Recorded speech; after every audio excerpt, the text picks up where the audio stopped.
Coucou, comment ça va?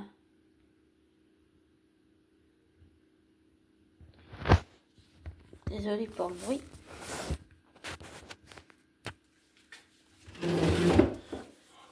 Et désolée pour le bâillement aussi. Oh, je dois être un peu fatiguée. Désolée de te déranger, abonné. Je voulais te dire, savoir comment tu vas. Et puis aussi, je voulais te partager autre chose, mais je voulais te dire, avant que, disons que, enfin disons pas, mais carrément quand j'entends sur YouTube abonne-toi, like, et je trouve qu'il faut arrêter de dire ce genre de choses. C'est pour ça que je dis toujours de vérifier les informations, de ne pas prendre pour argent comptant, de ne pas se laisser influencer par moi, de vérifier les informations, et je dis souvent des abonne-toi et des likes. Je préfère dire ça et te conditionner à te méfier de moi et à chercher tes informations et à en tirer tes propres conclusions par toi-même que tu boives mes paroles. Pour moi, c'est le plus important pour que tu continues de rester libre et pas que tu boives mes paroles. Pour moi, c'est le plus important, tu comprends? Donc voilà. C'est pas de ça que je voulais parler, mais je voulais te le dire quand même. Oh.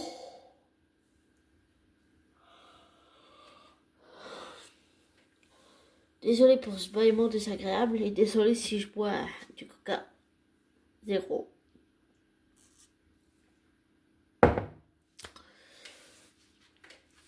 Je voulais parler. Désolé, je vais juste me rapprocher un peu. Je voulais parler de... Comment on va dire ça? Je sais qu'on a... En tant qu'artiste, on a tous des façons de travailler différentes. Ah oui, je voulais aussi te dire que... Avant d'aller dans mon propos, je voulais aussi te dire que ça m'arrive d'avoir... Avec mon TDAH, des réactions régulières de comportement d'adolescente, mais je me pose vraiment la question si c'est Théa, mon infirmière, qui dit ça parce qu'elle l'a vécu avec ses enfants et qu'elle pense que je suis pareil, ou alors si elle projette sur moi.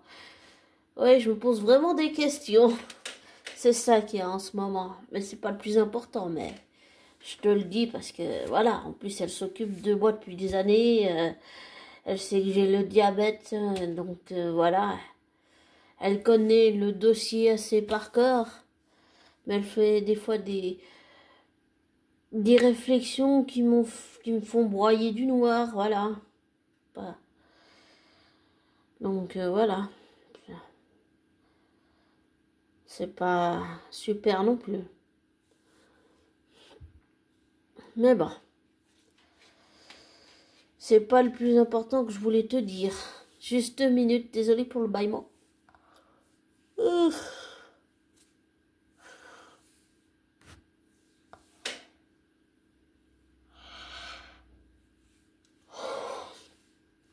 suis désolée.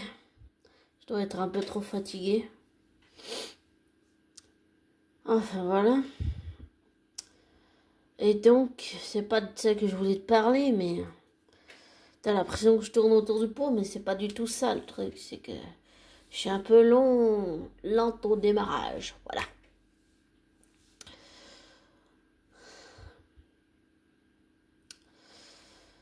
Enfin, je voulais te partager quelque chose que j'ai repris. En fait, j'ai fait une pause parce que j'avais peut-être trop la tête dedans, mais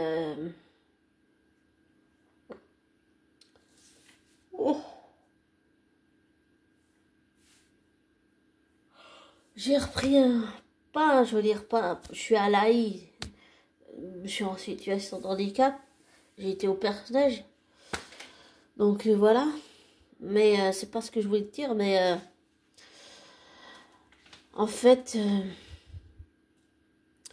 je n'aime pas la pitié des gens, tu vois, je ne supporte pas ça. Je préfère la sincérité quitte à ce que ça me fasse mal.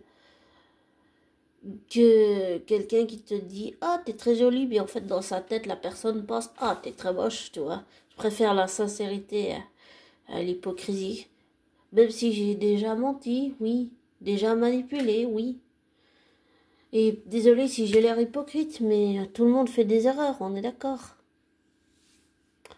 On n'est pas tous parfaits. Je suis imparfaite. C'est pour ça que je te dis que je suis pas un bon exemple à suivre. Mais donc, je voulais te dire, j'ai repris un processus de travail, j'allais dire artistique, sur un projet sur lequel je travaille depuis assez longtemps maintenant. Mais je pense, comme je t'ai dit au début, là, je pense que j'avais trop la tête dedans. Et des fois, quand on a la tête trop, c'est comme avoir la tête dans le guidon, t'es tellement dedans que tu vois rien du tout. Et des fois, faire des pauses, te mettre de côté, prendre du recul, voir les choses, ça permet de voir les choses sous un autre horizon, de voir les choses différemment. Et pour le personnage que je suis, j'ai plein de fictions que j'écris à l'ordinateur. Et en fait, parmi toute cette fiction, tous ces personnages fictifs, j'en ai un. Et il est assez spécial, assez casse-couille dans son genre. Et il est surprenant. Et disons que je n'aime pas...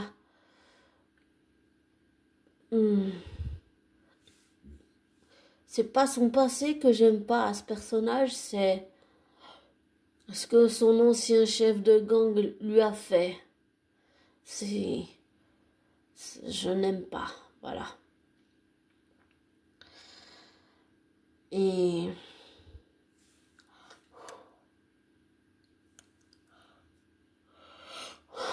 Je n'aime pas parce que cet ancien chef de gang qui était son mentor à ce personnage que je suis en train de créer n'a fait que lui foutre, c'est-à-dire lui faire des emmerdes. Il ne pense qu'à se venger de lui. Et je sais pas comment je vais faire avec ce personnage, mais j'ai très peur pour lui. Pas pour le chef du gang, pour mon personnage principal. Et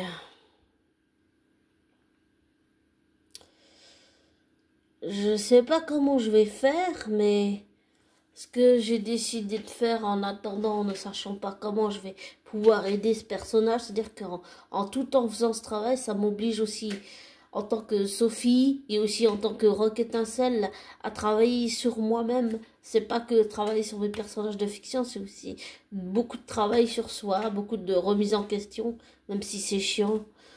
C'est le seul moyen et c'est nécessaire pour avancer. Et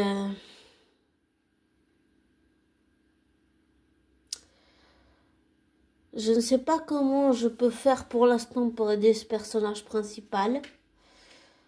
Mais j'ai décidé que tout ce que je pouvais faire pour le moment, c'était de travailler sur la carrière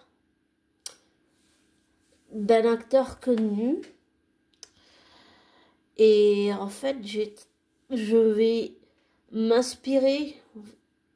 Enfin, je sais pas comment on explique un processus de travail artistique, mais pour façonner mon personnage, j'ai décidé que j'allais regarder tous les personnages, ouais, enfin tous les personnages que cet acteur a incarnés pour pouvoir encore mieux serrer la personnalité de mon personnage principal et surtout pouvoir l'aider parce que là je sais pas du tout comment faire. J'ai très peur pour lui surtout. Ça me donne des angoisses aussi. Et si je rate, je suis désolée, c'est le fait d'en parler. Donc voilà. Mais j'ai vraiment envie que mon personnage principal s'en sorte.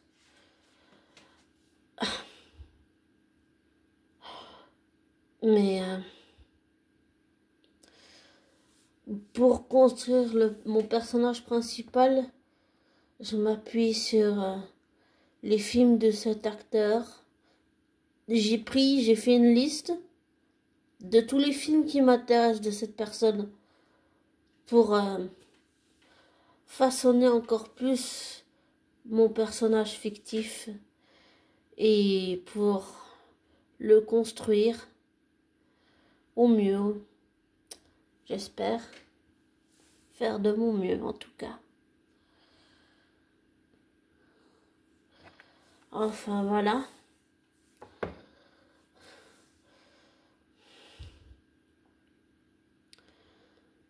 Et j'espère que tout ce que je peux lâcher comme nom, c'est Gary. J'espère que Gary va s'en sortir parce que là, pour le moment, je ne sais pas du tout comment il va faire. C'est pour ça que je me suis dit que j'allais travailler au processus de comment construire la personnalité de Gary en m'appuyant sur une personne réelle, sur un être humain réel, ce qui est encore mieux, parce que même si c'est un acteur très connu mondialement, j'allais dire même aussi internationalement, pour moi avant tout, cet homme reste un être humain. Donc je vais m'appuyer sur l'être humain et aussi sur toutes les facettes et les palettes et les personnages que cet être humain, cet homme a pu incarner dans des films ou des séries et plein de choses comme ça, évidemment, pour vraiment comprendre, oui, mais pour vraiment façonner la comment la facette, la personnalité de Gary. Et j'avais juste, même si c'est pas intéressant et qu'on s'en fout, c'est pas grave. J'avais juste envie de te partager ça parce que je sais pas si c'est intéressant ou pas et peut-être qu'on s'en fiche et qu'on en a rien à foutre de ce que je viens de tout te dire. Mais je voulais juste partager comme ça. Voilà. Et comme toujours, ne prends pas pour argent comptant ce que je te dis, ne te laisse pas influencer par moi. Fais tes recherches, tes vérifications, tire-en tes propres conclusions. Je te souhaite une belle soirée, ou plutôt, j'allais dire, une belle fin de soirée. Désolée, je veux me lever. Je te souhaite une belle fin de soirée. Désolée si je fais du bruit avec le papier, mais je suis un petit peu obligée. Et puis en dernier, j'aimerais te montrer, je suis sûre, quelque chose qui risque de te faire plaisir. Voilà. Regarde comme il est mignon. Oh, je craque. Ah, qu'est-ce qu'on ferait pas pour nos animaux? Bon, je te souhaite une belle soirée. Prends soin de toi. Ciao.